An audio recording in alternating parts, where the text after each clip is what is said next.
Hello, my name is Olivia Lucas. I am Nova Scotian Black from Lucasville, Nova Scotia, Cree Métis from Moose Factory, Ontario, and Algonquin from Mattawa, Ontario. My settler ancestry is French Canadian and Prussian. And I'm an actress living here in Vancouver. This is my home, so welcome and relax, and I'm looking forward to reading for you. Wednesday, March 22nd, 1944.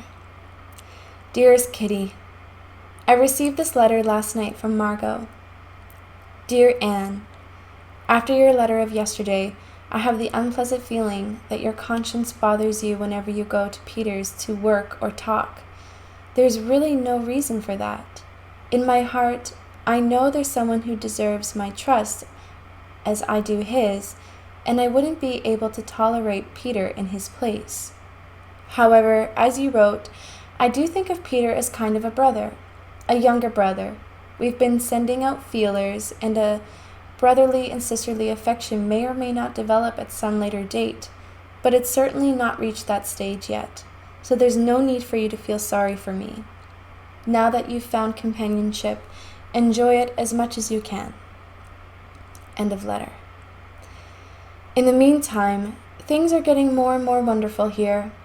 I think, Kitty, that true love may be developing in the annex. All those jokes about marrying Peter if we stayed here long enough weren't so silly after all.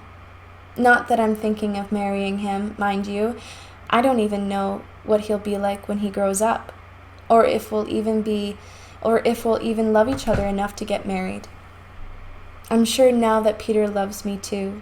I just don't know in what way. I can't figure out if he wants only a good friend, or if he's attracted to me as a girl or as a sister.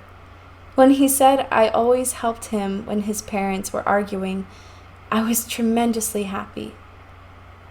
It was one step toward making me believe in his friendship. I asked him yesterday what he'd do if there were a dozen Annes who kept popping in to see him. His answer was, if they were all like you, it wouldn't be so bad.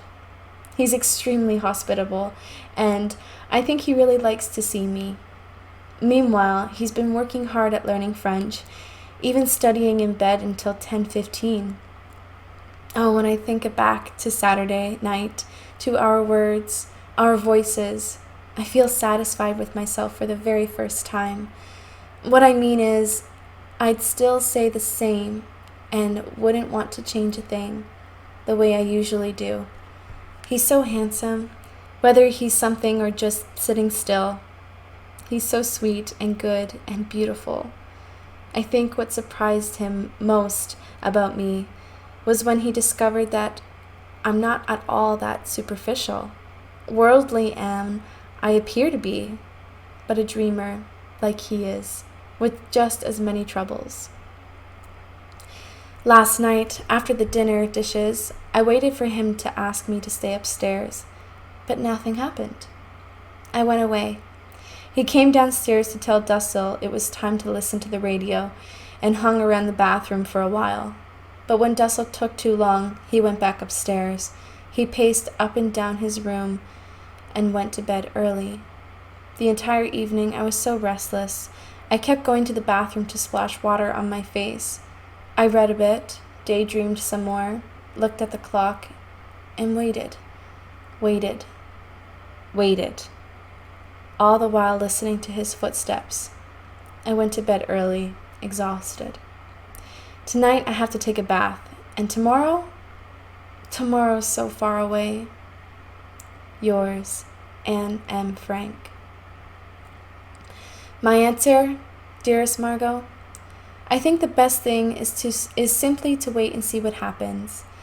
It can't be much longer before Peter and I will have to decide whether to go back to the way we were or do something else. I don't know how it'll turn out, and I can't see any farther than the end of my nose, but I'm certain of one thing. If Peter and I do become friends, I'm going to tell him you're also very fond of him and are prepared to help him if he needs you.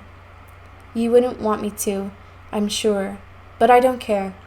I don't know what Peter thinks of you, but I'll ask him when the time comes, It's certainly nothing bad. On the contrary, you're welcome to join us in the attic or wherever you are. You won't be disturbing us because we have an unspoken agreement to talk only in the evenings when it's dark. Keep your spirits up. I'm doing my best, though it's not always easy. Your time may come sooner than you think. Yours, Anne. Thursday, March 23rd, 1944. Dearest Kitty, things are more or less back to normal here. Our coupon men have been released from prison, thank goodness. Mep's been back since yesterday, but today it was her husband's turn to take to his bed chills and fever, the usual flu symptoms. Bep is better, though she still has a cough, and Mr. Kleiman will have to stay home for a long time. Yesterday, a plane crashed nearby. The crew was able to parachute out in time. It crashed on top of a school, but luckily there were no children inside. There was a small fire and a couple of people were killed.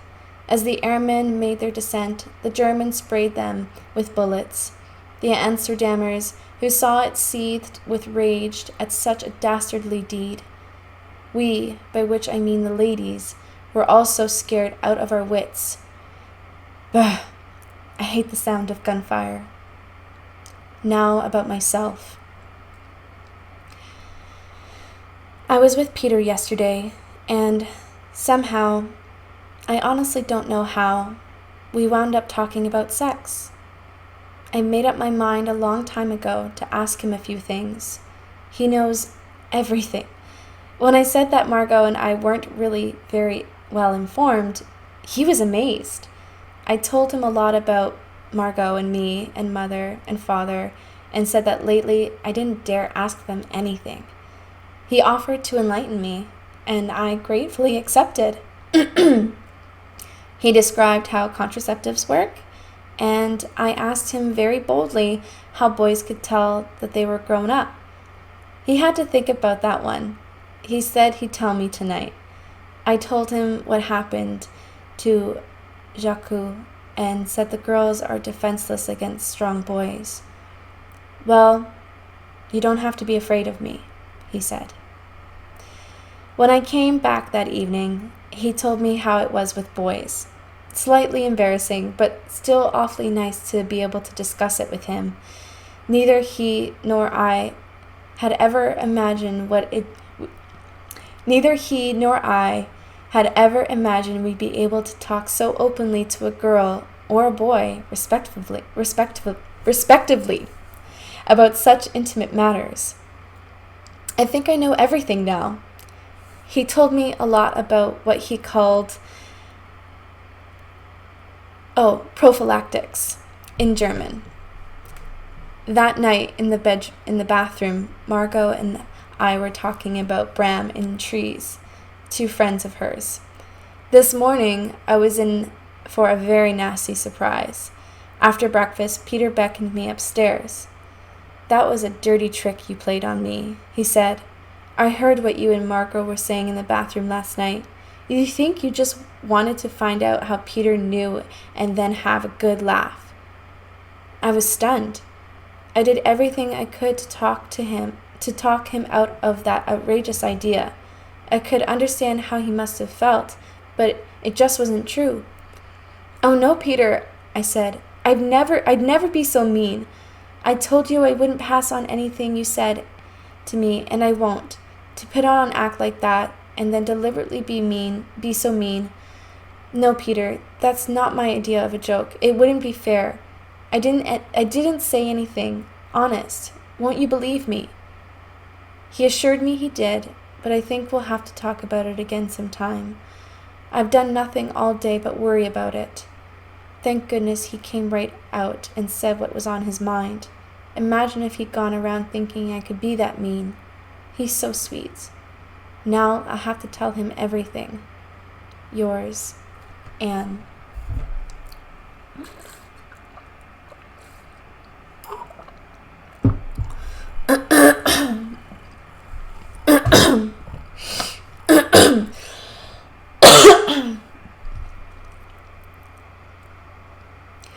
Friday, March 24th, 1944. Dear Anne, I often go up to Peter's room after dinner nowadays to breathe in the fresh evening air. You can get around to meaningful conversations more quickly in the dark than with the sun tickling your face. It's cozy and snug sitting beside him on a chair and looking outside. The Van Dans and Dussel make the silliest remarks when I disappear into his room.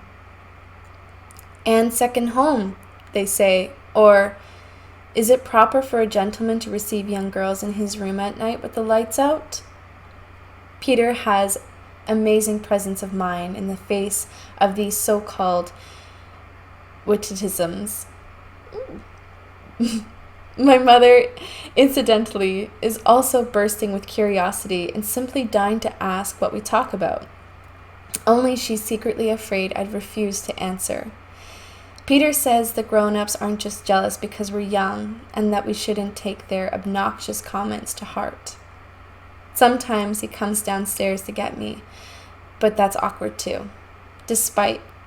Because in spite of all of his precautions, his face turns bright red, and he can hardly get the words out of his mouth.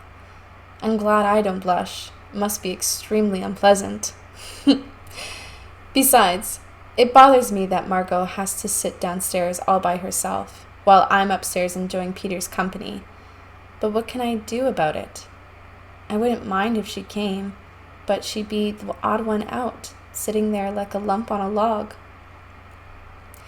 I've had to listen to countless remarks about our sudden friendship.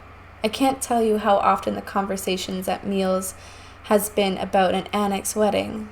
Should the war last another 5 years? Do we take any notice of this parental chit-chat? Hardly, since it's all so silly. Have my parents forgotten that they were young once? Apparently they have. At any rate, they laugh at us when we're serious, and they're serious when we're joking. I don't know what's going to happen next, or whether we'll run out of things to say, but if it goes on like this, we'll eventually be able to be together without talking. If only his parents would stop acting so strangely. It's probably because they don't like seeing me so often. Peter and I certainly never tell them what we talk about. Imagine if they knew we were discussing such intimate things. I'd like to ask Peter whether he knows what girls like down there. I don't think boys are as complicated as girls. You can easily see what boys like. You can easily see what boys look like in photographs or pictures of male nudes. But with women, it's different. In women, the genitals, or whatever they're called, are hidden between their legs. Peter has probably never seen a girl up close. To tell you the truth, neither have I. Boys are a lot easier.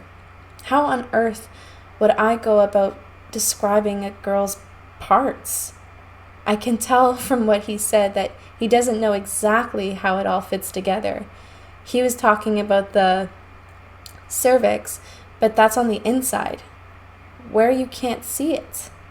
Everything's pretty well arranged in us women. Until I was 11 or 12, I didn't realize there was a second set of labia on the inside, since you couldn't see them. What's even funnier is that I thought urine came out of the clitoris. I asked Mom one time what that little bump was, and she said she didn't know. She can really play dumb when she wants to. But to get back to the subject, how on earth can you explain what it all looks like without any models? Shall I try anyway? Okay, here goes. When you're standing up, all you see from the front is hair. Between your legs, there are two soft, cushiony things, also covered with hair, which press together when you're standing, so you can't see what's inside. They separate when you sit down, and they're very red and quite fleshy on the inside. In the upper part, between the outer labia, there's a fold of skin that, on second thought, looks like a kind of blister. That's the clitoris. Then come the inner labia, which are also pressed together in a kind of crease. When they open up, you can see a fleshy little mound, no bigger than the top of my thumb. The upper part has a couple of small holes, which is where the urine comes out. The lower part looks as if it were just skin, and yet that's where the vagina is. You can barely find it because the folds of skin hide the opening. There's the hole so small I can hardly imagine how a man could get in there, much less how a baby could come out. It's hard enough in trying to get your index finger inside. That's all there is. And yet, it plays such an important role. Yours, Anne M. Frank.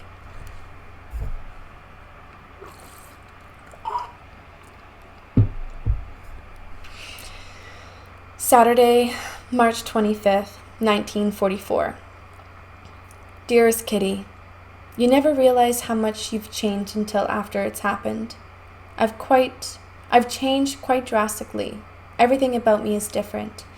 My opinions, ideas, critical outlook. Inwardly, outwardly, nothing's the same. And I might safely add, since it's true, I've changed for the better. I once told you that, after years of being adored, it was hard for me to adjust to the harsh reality of grown-ups and rebukes.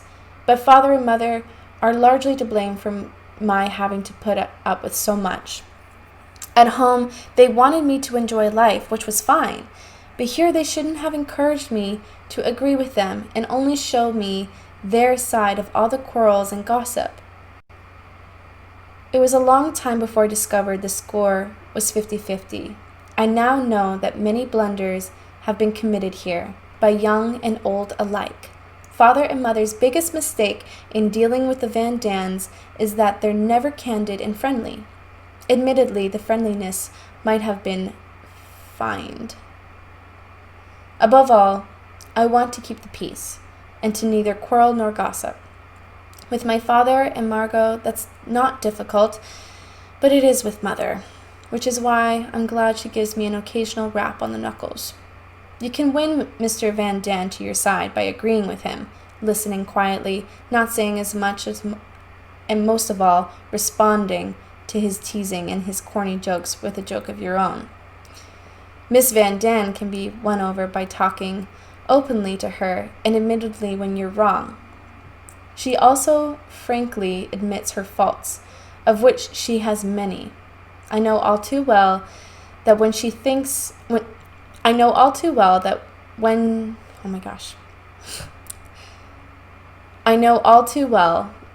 doesn't think as badly of me as she did in the beginning. And that's simply because I'm honest and tell people right to their faces what I think, even when it's not very flattering. I want to be honest. I think it gets you further and makes you feel better about yourself. Yesterday, Miss Van D was talking about the rice we gave Mr. Clement. All we do is give, but at a certain point, I think that enough is enough. If he'd only take the trouble, Mr. Clement could scrounge up his own rice. Why should we give away all our supplies? We need them just as badly.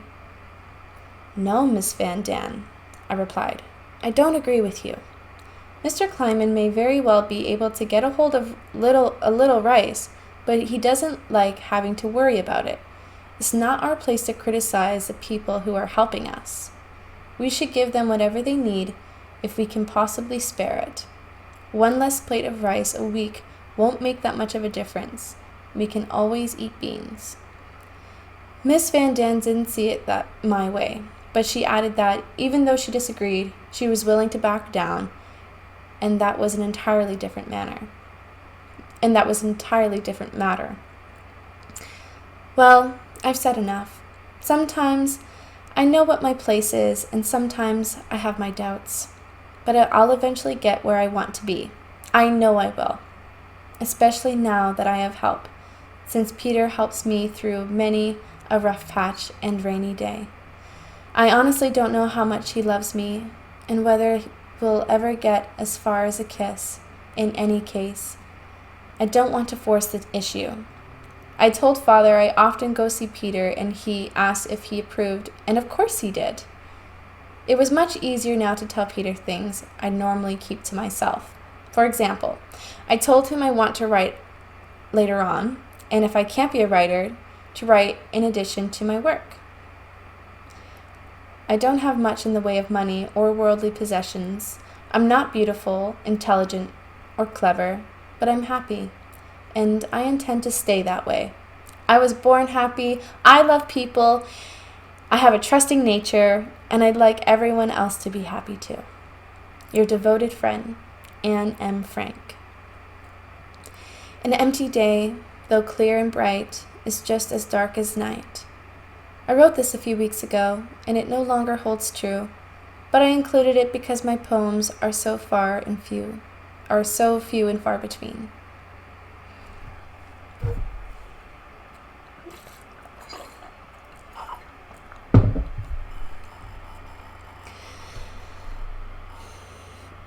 Monday, March 27th, 1944.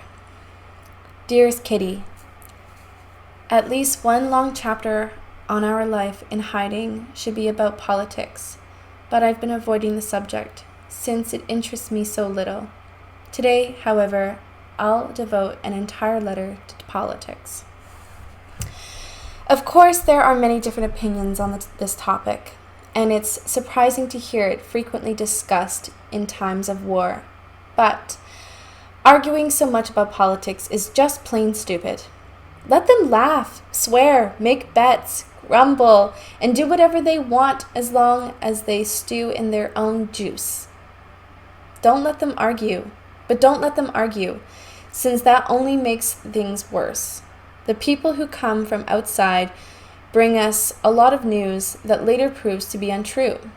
However, up to now, our own radio has never lied. Jan, Mep, Mr. Clement, Bep, and Mr. Kungler go up and down in their political moods, though Jan least of all. Here in the annex, the mood never varies. The endless debates over the invasion, air raids, speeches, etc., are accompanied by countless explanations, such as impossible, Goatsmilen, oh, for heaven's sake. If they're just getting started now, how long is it going to last? It's going splendidly, but great. Optimists and pessimists, not to mention the realists, air their opinions with unflagging energy, and as with everything else, they're all certain that they have a monopoly on the truth. It annoys a certain lady that her spouse has such supreme faith in the British, and a certain husband attacks his wife because of her teasing and disparaging remarks about his beloved nation. And so it goes, from early in the morning to late at night. The funny part is that they never get tired of it. I've discovered a trick, and the effect is overwhelming. Just like prickling someone with a pin and watching them jump. Here's how it works. I start talking about politics. All it takes is a single question, a word, or a sentence, and before you know it, the entire family is involved. As if the German Wortschmatt News and the English BBC weren't enough, they've now added special air raid announcements. In a word, splendid. But the other side of the coin is that the British Air Force is operating around the clock, not unlike the German propaganda machine, which is cranking out lies 24 hours a day.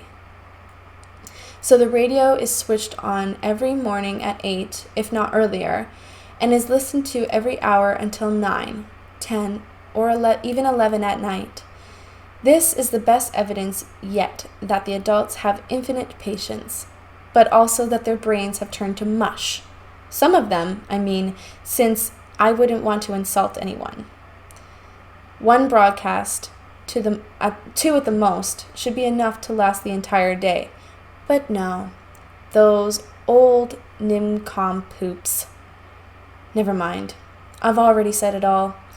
Music while you work, the Dutch broadcast from England, Frank Phillips or Queen Philomena, They each get a turn and find a willing listener. If the adults aren't eating or sleeping, they're clustered around the radio talking about eating, sleeping, and politics. Phew! It's getting to be a bore, and it's all I can do to keep from turning into a dreary old crone myself. Though, with all the old folks around me, that might not be such a bad idea. Here's a shining example, a speech made by our beloved Winston Churchill. 9 o'clock Sunday evening, the teapot under its cozy is on the table, and the guests enter the room. Dussel sits to the left of the radio, Mr. Van D in front of it, and Peter to the side. Mother is next to Mr. Van D, Willie, Miss Van D behind them. Margot and I are sitting in the last row, and Pim at the table. I realize this isn't a very clear description of our seating arrangements, but it doesn't matter. The men smoke, Peter's eyes closed from the strain of listening. Mama is dressed in her long, dark negligee. Miss Van D is trembling because of the planes, which take no notice of the speech, but fly blithely on toward Eason. Father is slurping his tea, and Margot and I are united in a sisterly way by the sleeping Mushi, who has taken possession of both our knees. Margot's hair is in curls, and my nightgown is too small, too tight, and too short. It all looks so intimate, cozy, and peaceful, and for once it really is. Yet I await the end of the speech, Willie dread. They're impatient, straining at the leash to start another argument. Psst, psst, like a cat luring a mouse from its hole. They goad each other into quarrels and dissent. Yours, Anne.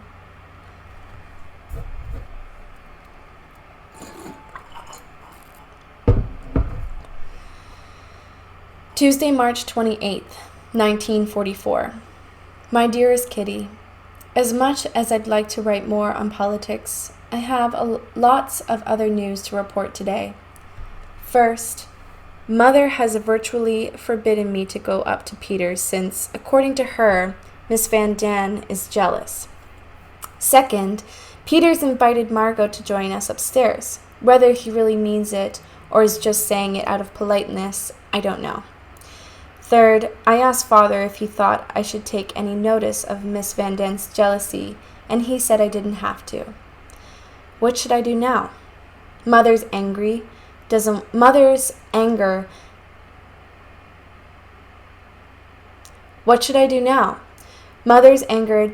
want me going upstairs, wants me to go back to doing my homework in the room I share with Dussel. She may be jealous herself. Father doesn't begrudge us those few hours and thinks it's nice we get along so well. Margot likes Peter too, but feels that 3 people can't talk about the same things as 2. Furthermore, Mother thinks Peter's in love with me. To tell you the truth, I wish he were. Then we'd be even, and it'd be a lot easier to get to know each other. She also claims he's always looking at me. Well, I suppose we do give each other the occasional wink, but I can't help it if he keeps admiring my dimples, can I? I'm in a very difficult position. Mother's against me and I'm against her. Father turns a blind eye to the silent struggle between Mother and me. Mother is sad because she still loves me, and I'm not at all unhappy because she no longer means anything to me. As for Peter, I don't want to give him up. He's so sweet, and I admire him so much. He and I could have a really beautiful relationship. So why are the old folks poking their noses into our business again? Fortunately, I'm used to hiding my feelings, so I manage not to show how crazy I am about him. Is he ever going to say anything? Am I ever going to feel his cheek against mine, the way I felt Petal's cheek in my dream? Oh, Peter and Petal, you're one and the same. They don't understand us. They never understand that we're content just to sit beside each other and not say a word. They have no idea what draws us together. Oh, when will we overcome all these difficulties? And yet, it's good that we have to surmount them, since it makes the end that much more beautiful. When he lays his head on my arms, when he lays his head on his arms and closes his eyes, he's still as a child. He's still a child. Okay, let's just go back. When he lays his head on his arms and closes his eyes, he's still a child. When he plays with Mushi or talks about her, he's loving. When he carries the potatoes or other heavy loads, he's strong. When he goes to watch the gunfire or walks through the dark house to look for burglars, he's brave. And when he's so awkward and clumsy, he's hopelessly endearing. It's much nicer when he explains something to me than when I have to teach him. I wish he were more superior to me in nearly every way. What do we care about our two mothers? Oh, if only he'd say something. Father always says I'm conceited, but I'm not. I'm merely vain. I haven't had many people tell me I was pretty, except for a boy at school who said I looked so cute when I smiled. Yesterday, Peter paid me a true compliment, and just for fun, I'll give you a rough idea of our conversation. Peter often says, "Smile." I thought it was strange. So yesterday I asked him, "Why do you always want me to smile?" "Because you get dimples in your cheeks." "How do you do that?" "I was born with them. There's also one in my chin. It's the only mark of beauty I possess." No, that's not true." "Yes, it is. I know I'm not beautiful, and never have been, and I never will be." "I don't agree. I think you're pretty." "I am not. I say you are, and you'll have to take my word for it." So of course I then said the same about him. Yours, Anne M. Frank. Hi, my name is Marcella. I am from Brazil, but I live in Canada, and I'll be reading a passage of Anne Frank to you today. Friday, 31st of March, 1944. Dear Kitty, think of it. It's still pretty cold, but most people have been without coal for about a month. Pleasant, eh? In general, public feeling over the Russian front is optimistic again, because that's terrific. You know, I don't write much about politics, but I must just tell you where they are now. They are right at the Polish border and have reached the Pruth near Romania. They are close to Odessa. Every evening, here they expect an extra communique from Stalin. They fire off so many salvos in Moscow to celebrate their victories that the city must rumble and shake just about every day. Whether they think it's fun to pretend that the war is close at hand again, or that they know of no other way of expressing their joy, I don't know. Hungary is occupied by German troops. There's still 1,000,000 Jews there, so they too will had. Hungary is occupied by German troops. There are still 1,000,000 Jews there, so they too will have had it now. The chatter about Peter and me has calmed down a bit. We are very good friends, are together a lot, and discuss every manageable subject. It is awfully nice never to have to keep a check on myself, as I would have to do with other boys, whenever we get onto precarious ground. We were talking, for instance, about blood, and via that subject we began talking about menstruation. He thinks we women are pretty tough. Why on earth? My life here has improved, greatly improved. God has not left me alone and will not leave me alone. Yours, N. Saturday, April 1st, 1944. Dear Kitty, and yet, everything is so difficult. I expect you can guess what I mean, can't you? I am so longing for a kiss, the kiss that is so long in coming. I wonder if all the time he still regards me as a friend. Am I nothing more? You know when I know that I am strong, that I can carry most of my burdens alone. I have never been used to sharing my troubles with anyone. I've never clung on to my mother. But now I would so love to lay my hands on his shoulder just once and remain still. I can't. I simply can't ever forget that dream of Peter's cheek, and when it was all so good. Wouldn't he long for it too? Is it that he's just too shy to acknowledge his love? Why does he want me with him so often? Or why doesn't he speak? I'll better stop. I must be quiet. I shall remain strong, and with a bit of patience, the others will come too. But that is the worst of it. It looks just as if I'm running after him.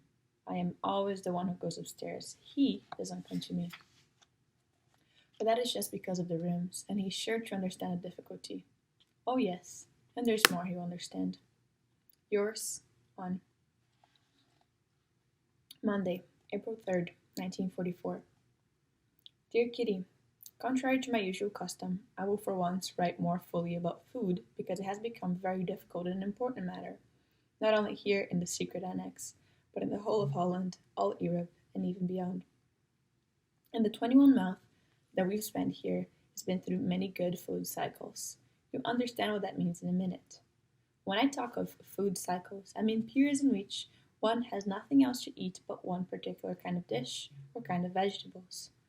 We had nothing but endive for a very long time, day in, day out, endive with sand, endive without sand, stew with endive, boiled or in casserole. Then it was spinach, and after that followed Kobe, salsify, cucumber, tomatoes, sauerkraut, etc., etc.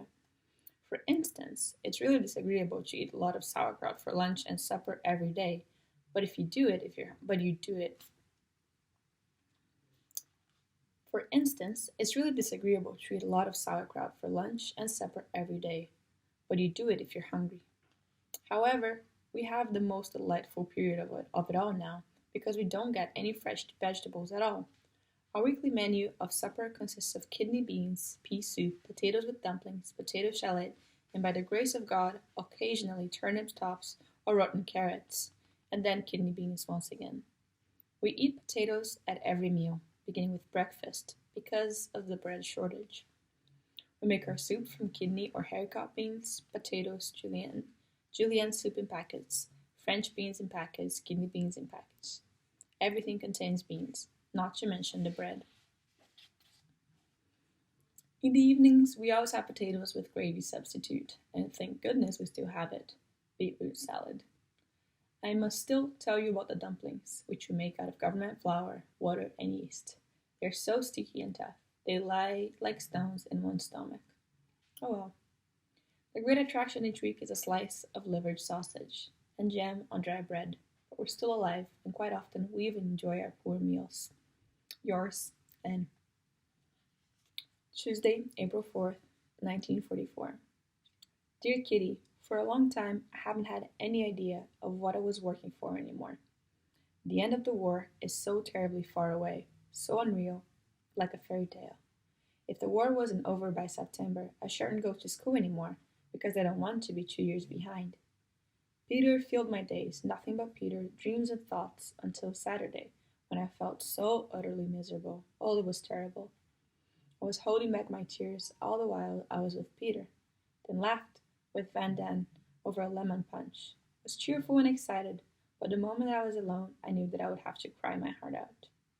So, clad in my nightdress, I let myself go and slipped down onto the floor. First, I said my long prayer very earnestly. Then I cried with my head in my arms, my knees bent up, on the bare floor, completely folded up. One large sob brought me back to earth again, and I called my tears because I didn't want them to hear anything in the next room. Then I began trying to take some courage into myself. I could only say, I must, I must, I must.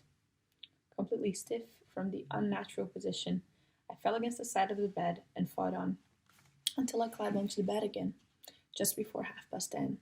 It was all over. And now it's all over. I must work, so as not to be a fool, to get on, to become a journalist, because that's what I want. I know I can write. A couple of my stories are good. My descriptions of the secret annex are humorous. There's a lot in my diary that speaks. But whether I have real talent remains to be seen. Eve's Dream is my best fairy tale, And the queer thing about it is that I don't know where it comes from. Quite a lot of Caddy's life is good too, but on the whole, it's nothing. I am the best and sharpest critic of my own work. I know myself, what it is and what is not well written. Anyone who doesn't write doesn't know how wonderful it is. I used to bemoan the fact that I couldn't draw at all, but now I am more than happy that I can at least write. And if I haven't any talent for writing books or newspapers articles, well, then I can always write for myself. I want to get on. I can't imagine that I could have had to live the same sort of life as Mommy's and Mrs. Rendon, and all the women who do their work and then are forgotten. I must have something besides a husband and children. I must have something I can devote myself to. I want to go on living, even after my death. And therefore I am grateful to God for giving me this gift, this possibility of developing myself and of writing, of expressing all that is in me. I can shake off everything if I write. My sorrow disappears, my courage is reborn. I can shake off everything if I write. My sorrows disappear and my courage is reborn. But, and that's the great question, will I ever be able to write anything great? Will I ever become a journalist or a writer? I hope so. Oh, I hope so, so very much, for I can recapture everything when I write, my thoughts, my ideals, and my fantasies. I haven't done anything more to Caddy's lives for ages. In my mind, I know exactly how to go on.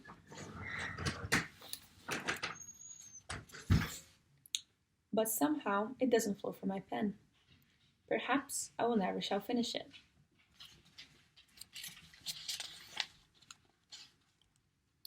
I haven't done anything more to Caddy's life for ages. In my mind, I know exactly how to go on. But somehow, it doesn't flow from my pen. Perhaps I shan't finish it. It might land upon the wastepaper basket or the fire. That's a horrible idea. But then I think to myself, at the age of 14 and with so little experience, how can you write about philosophy? So I go on again with fresh courage. I think I shall succeed because I want to write. Yours, Anne. Thursday, April 6th, 1944. Dear Kitty, you asked me what my hobbies and interests were, so I want to reply. I'll warn you, however, that there are heaps of them, so don't get a shock. First of all, writing, but that hardly counts as a hobby. Number 2, family trees. I've been searching for family trees of the French, German, Spanish, English, Austrian, Russian, Norwegian, and Dutch royal families in all the newspapers, books, and pamphlets I can find. I've made great progress with a lot of them, as for a long time already, I've been taking down notes from all the biographies and history books that I read. I even copy out my passages of history.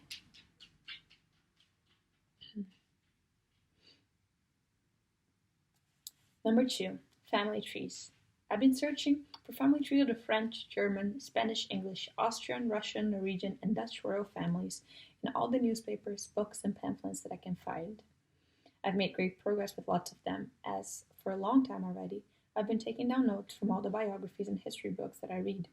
I even copy out many passages of history. My third hobby, then, is history, one which Daddy has already brought me lots of books.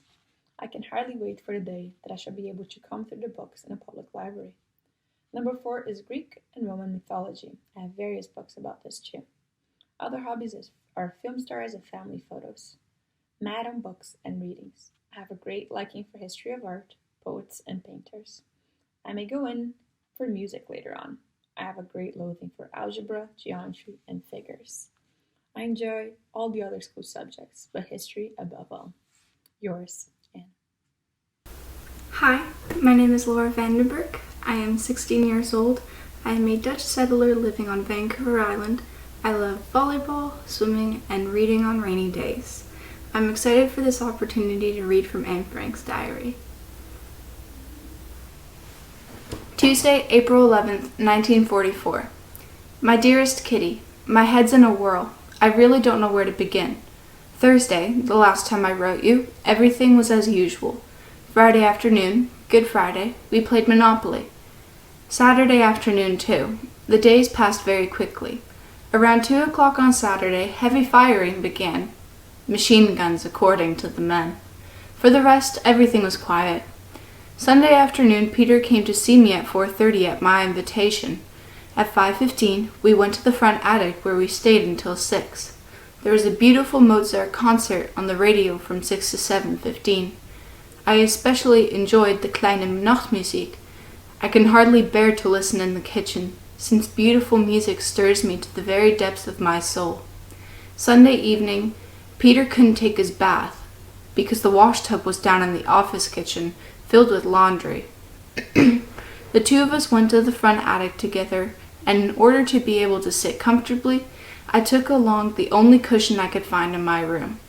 We seated ourselves on a packing crate. Since both the crate and the cushion were very narrow, we were sitting quite close. Leaning against two other crates, Mushi kept us company, so we weren't without a chaperone. Suddenly, at 9:15, Mr. Van Daan whistled and asked if we had Mr. Dussel's cushion. We jumped up and went downstairs with the cushion, the cat, and Mr. Van Daan. This cushion was the source of much misery. Dussel was angry because I'd taken the one he uses as a pillow, and he was afraid it might be covered with fleas. He had the entire house in an uproar because of this one cushion. In revenge, Peter and I stuck two hard brushes in his bed, but had to take them out again when Dussel unexpectedly decided to go sit in his room. We had a really good laugh at this little intermezzo.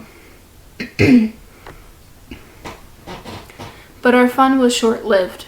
At 9:30, Peter knocked gently on the door, and I asked Father to come upstairs and help him with a difficult English sentence. "That sounds fishy," I said to Margot. "It's obviously a pretext. You can tell by the way men are talking that there's been a break-in." I was right. The warehouse was being broken into that very moment. Father, Mr. Van Daan, and Peter were downstairs in a flash. Margot, Mother, and Mrs. Van D. and I waited. 4 frightened women need to talk, so that's what we did until we heard a bang downstairs. After that, it was quiet. The clock struck 10:15. The color had drained from our faces, but we remained calm, even though we were afraid. Where were the men? What was that bang? Were they fighting with the burglars? We were too scared to think. All we could do was wait. 10 o'clock, footsteps on the stairs. Father, pale and nervous, came inside, followed by Mr. Van Daan. "Lights out. Tiptoe upstairs. We're expecting the police." There wasn't time to be scared. The lights were switched off, I grabbed a jacket, and we sat upstairs. "What happened? Tell us quickly." There was no one to tell us. The men had gone back downstairs. The 4 of them didn't come back up until 10:10. 2 of them kept watch at Peter's open window. The door to the landing was locked, the bookcase shut. We draped a sweater over our nightlight, and then they told us what had happened. Peter was on the landing when he heard 2 loud bangs. He went downstairs and saw that a large panel was missing from the left half of the warehouse door. He dashed upstairs, alerted the home guard, and the 4 of them went downstairs. When they entered the warehouse, the burglars were going about their business. Without thinking, Mr. Van Daan yelled, "Police!" Hurried footsteps outside. The burglars had fled.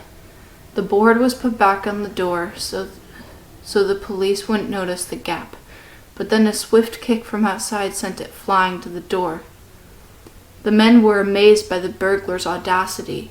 Both Peter and Mr. Van Daan felt a murderous rage come over them. Mr. Van Daan slammed an axe against the floor, and all was quiet again. Once more the panel was replaced, and once more the attempt was foiled. Outside, a man and a woman shone a glaring flashlight through the opening, lighting up the entire warehouse. "What the..." mumbled one of the men, but now their roles had been reversed.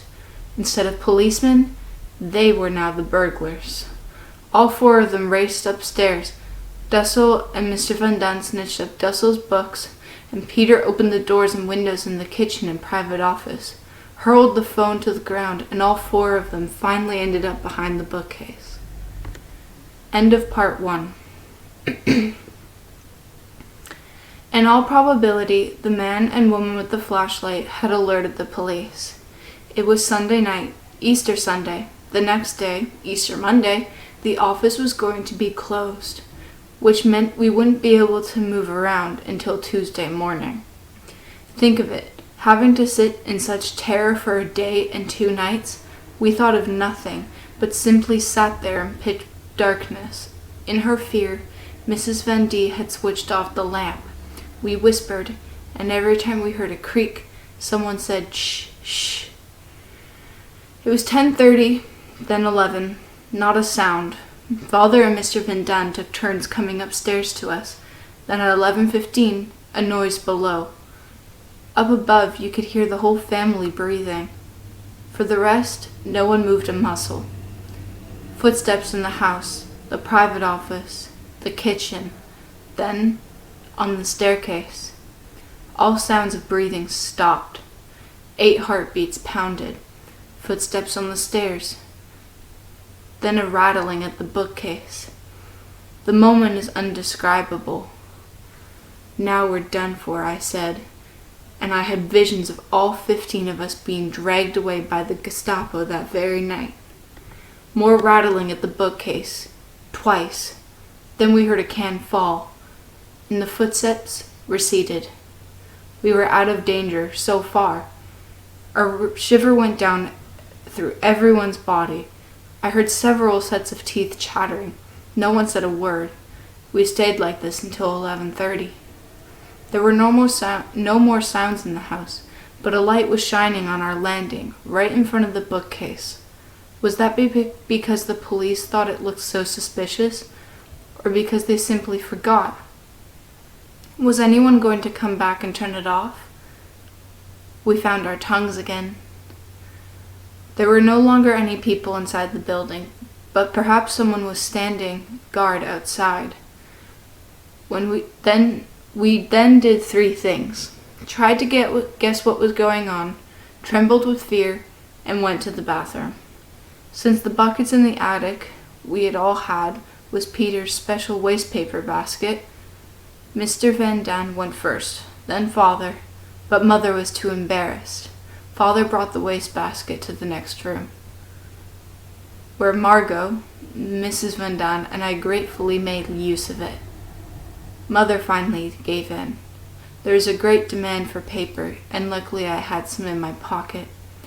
The wastebasket stank. Everyone went on in a whisper, and we were exhausted. It was midnight.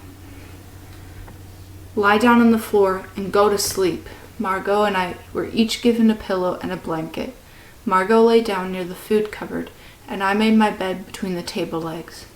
The smell wasn't quite so bad when you were lying on the floor, but Mrs. Van Daan quietly went and got some powdered bleach and draped a dish towel over the potty as a further precaution.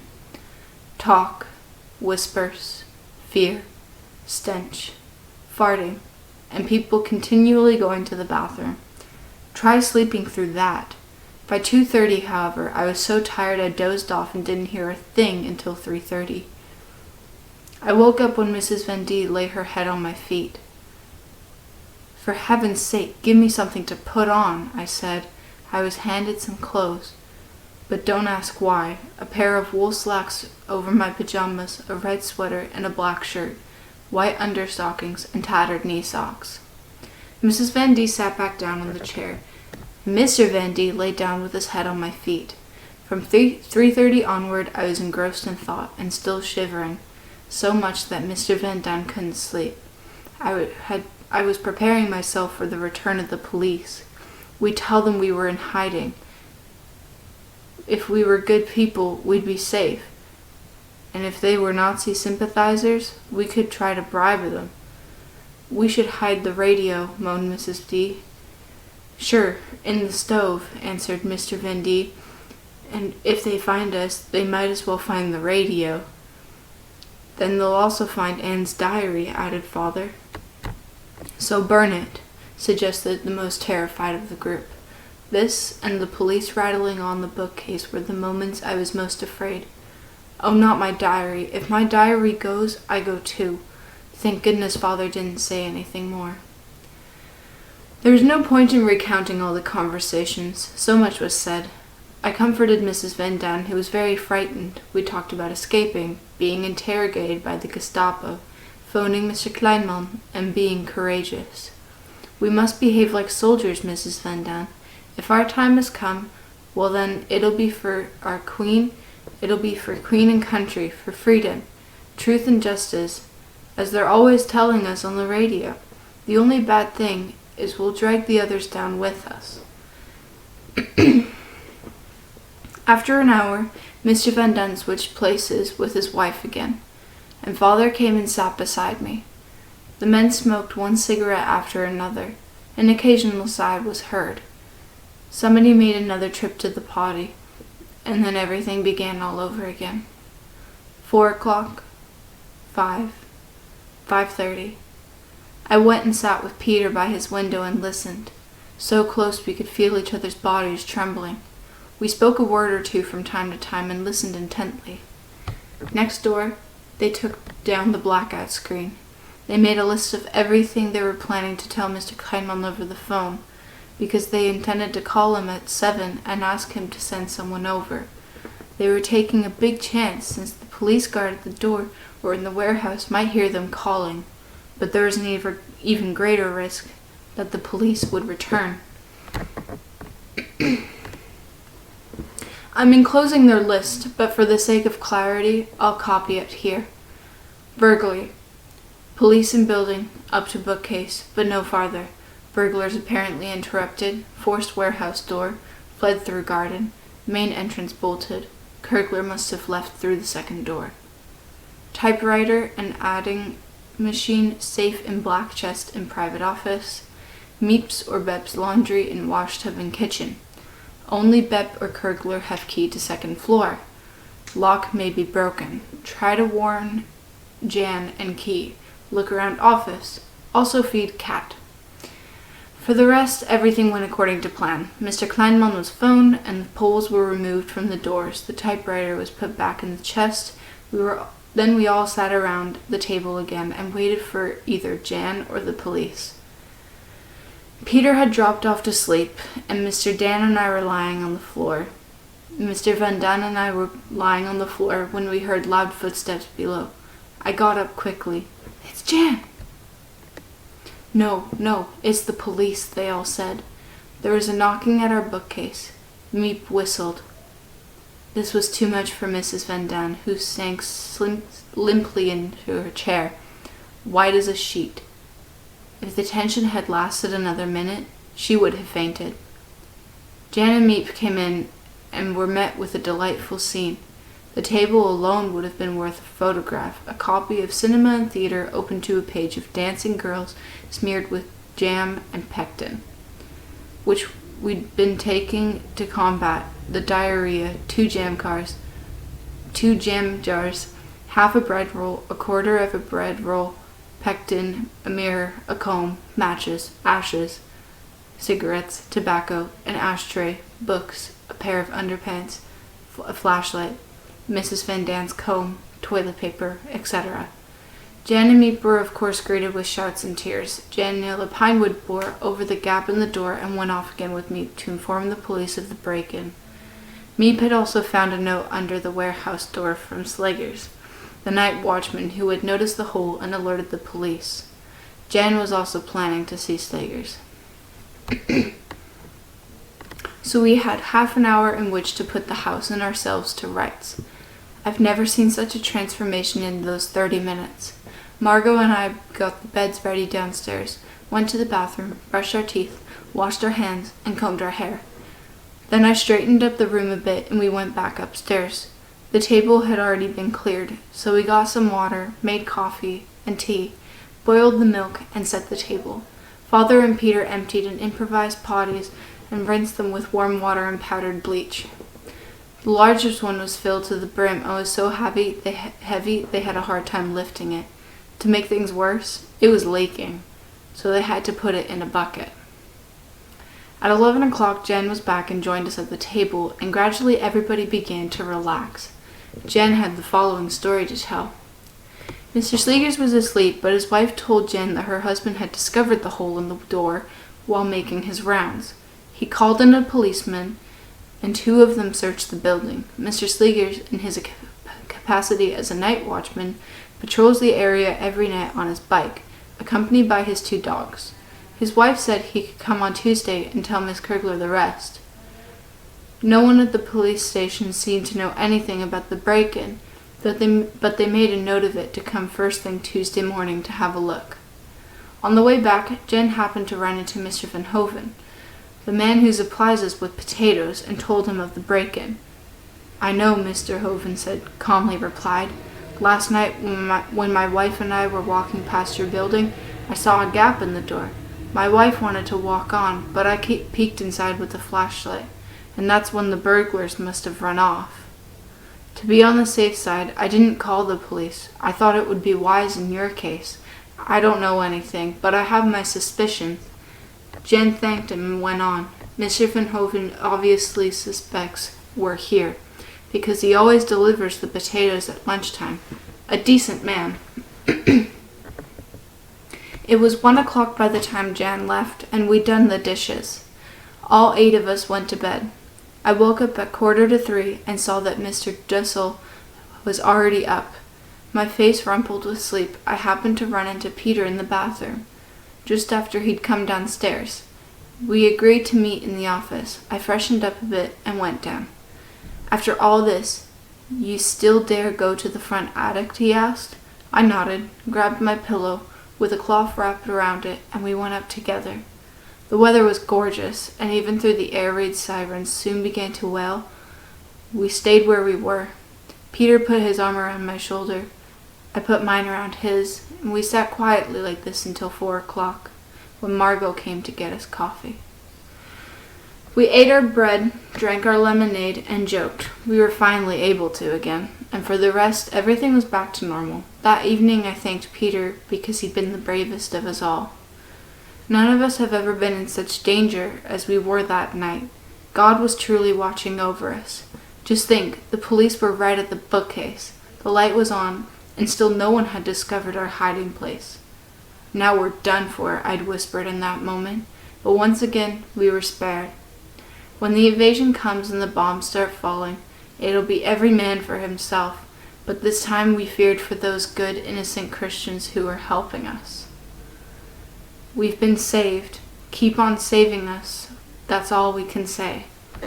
This incident brought about a whole lot of changes. As of now, Dussel will be doing his work in the bathroom, and Peter will be patrolling the house between 8:30 and 9:30. Peter isn't allowed to open his window anymore. Since one of the keg people noticed it was open, we can no longer flush the toilet after 9:30 at night.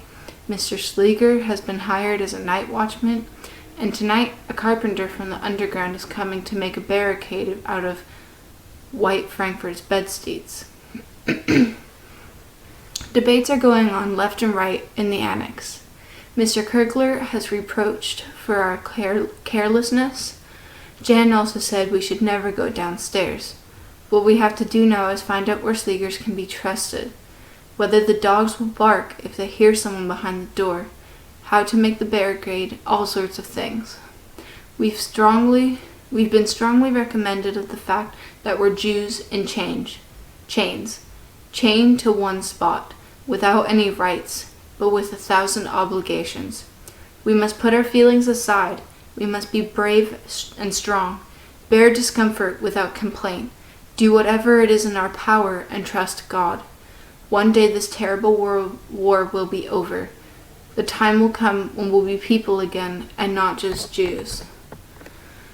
Who has inflicted this on us? Who has set us apart from all the rest? Who has put us through such suffering?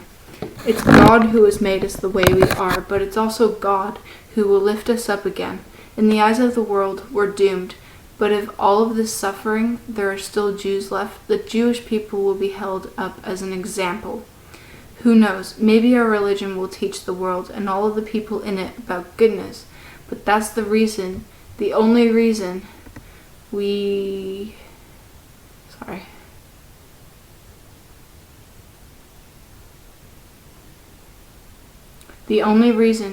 have to suffer. We can never just be Dutch, or just English, or whatever. We will always be Jews as well, and we will have to keep on being Jews, but then we'll want to be. Be brave. Let's remember our duty and perform it without complaint. There will be a way out. God has never deserted our people. Through the ages, Jews have had to suffer. But through the ages, we've gone on living, and the centuries of suffering have only made them stronger. The weak shall fall, and the strong shall survive and not be defeated. That night, I really thought I was going to die. I waited for the police, and I was ready for death. Like a soldier on a battlefield. I'd gladly have given my life for my country, but now that I've been spared, my first wish after the war is to become a Dutch citizen. I love the Dutch. I love this country. I love the language, and I want to work here.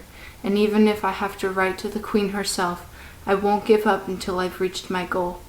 I'm becoming more and more independent of my parents. Young as I am, I face life with more courage and have a better and truer sense of justice than mother. I know what I want. I have a goal. I have opinions, a religion, and love. If I can only be myself, I'll be satisfied. I know that I'm a woman with inner strength and a great deal of courage. If God lets me live, I'll achieve more than Mother ever did. I'll make my voice heard. I'll go into the world and work for mankind. I now know that courage and happiness are needed first. Yours, Anne M. Frank. Friday, April 14th, 1944. Dear Kitty, everyone here is still very tense. Pim has nearly reached the boiling point. Mr. Van D is lying in bed with a cold, grumbling. Mr. Van D is growing pale without his cigarettes. Dussel, who's had to give up many of his comforts, is carping at everyone, etc., etc. We seem to have run out of luck lately. The toilet's leaking and the faucet's stuck. Thanks to our many connections, we'll soon be able to get those repaired. I'm occasionally sentimental, as you know, but from time to time I have reason to be. When Peter and I are sitting close together on a hard wooden crate among the junk and dust, and our arms around each other's shoulders, Peter toying with a lock of my hair, when the birds outside are trilling their songs, when the trees are in bud, when the sun beckons and the sky is so blue. Oh, when I wish for so much. All I see around me are dissatisfied and grumpy faces. All I hear are sighs and stifled complaints. You'd think our lives have taken a sudden turn for the worse. Honestly, things are only as bad as you make them. Here in the annex, no one ever bothers to set a good example. We each have to figure out how to get the better of our own moods. Every day you hear, if only it were all over. Work, love, courage, and hope. Make me good and help me cope. I really believe, Kit, that I'm a little nutty today, and I don't know why. My writing's all mixed up. I'm jumping from one thing to another, and sometimes I seriously doubt whether anyone will ever be interested in this drivel.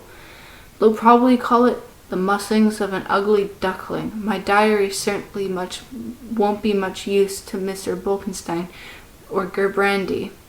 Gerrit Bolkenstein was the Minister of Education, and Peter Gerbrandy was the Prime Minister of the Dutch government in exile in London. See Anne's letter, blah blah blah. See Anne's letter of March 29th, 1944. Yours, Hank M. Frank. Saturday, April 15th, 1944. Dearest Kitty, there's just one bad thing after another. When will it all end? You can sure say that again. Guess what happened now? Peter forgot to unbolt the front door. As a result, Mr. Kirkler and the warehouse employees couldn't get in. He went to Kegs, smashed in our office kitchen window, and got in that way. The windows in the annex were open, and the Keg people saw that too. What must they be thinking? And Van Maren and Mr. Kirkler's furious.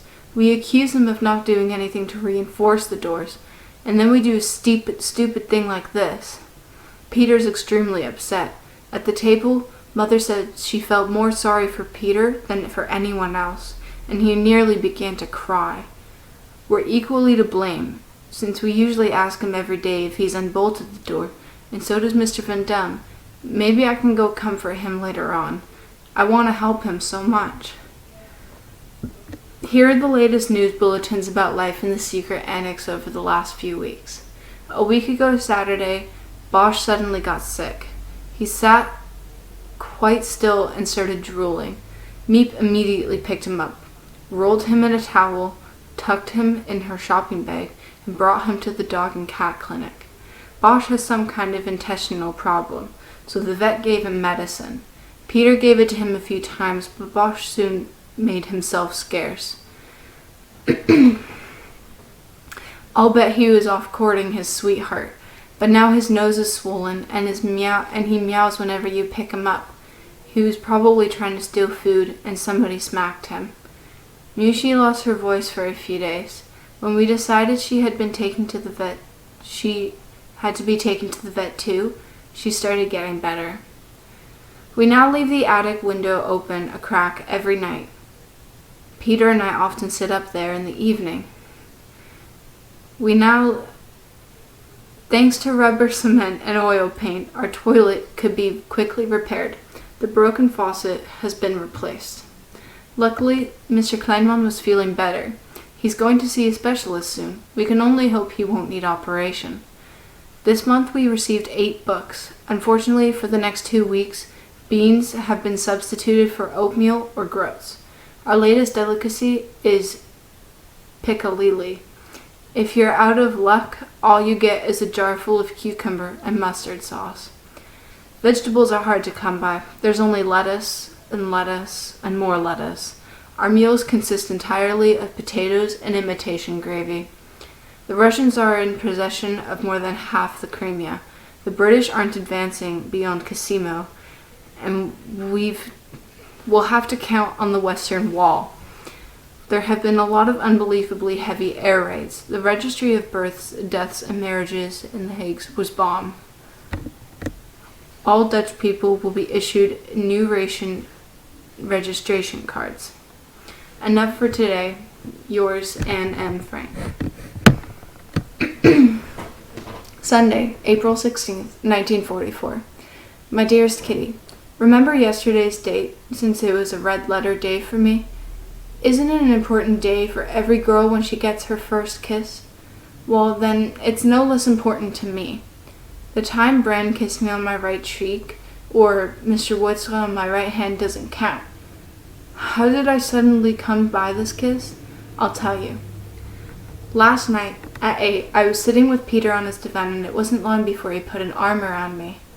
Since it was Saturday, he wasn't wearing his overalls.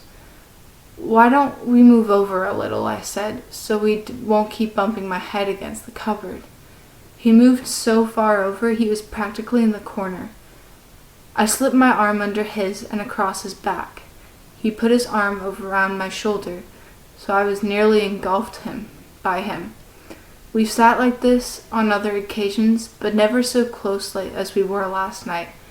He held me firmly against him, my left side against his chest. My heart had already begun to beat faster. But there was more to come. He wasn't satisfied until my head lay on his shoulder. With his on top of mine, I sat up again after about 5 minutes. But before long he took my head in his hands and put it back next to his. Oh, it was wonderful. I could hardly talk, my pleasure was too intense. He caressed my cheek and arm, a bit clumsily, and played with my hair. Most of the time, our heads were touching. I can't tell you, Kitty, the feeling that ran through me. I was too happy for words. I think he was too. At 9:30 we stood up. Peter put on his tennis shoes so he wouldn't make so much noise on his nightly round of the building, and I was standing next to him. How I suddenly made the right movement, I don't know, but before we went downstairs, he gave me a kiss. Through my hair, half on my left cheek and half on my ear. I tore downstairs without looking back. I long so much for today. Sunday morning, just before 11. Yours, M. Frank. We'll see you next time as we continue reading Diary of a Young Girl, Anne Frank. Thanks for joining.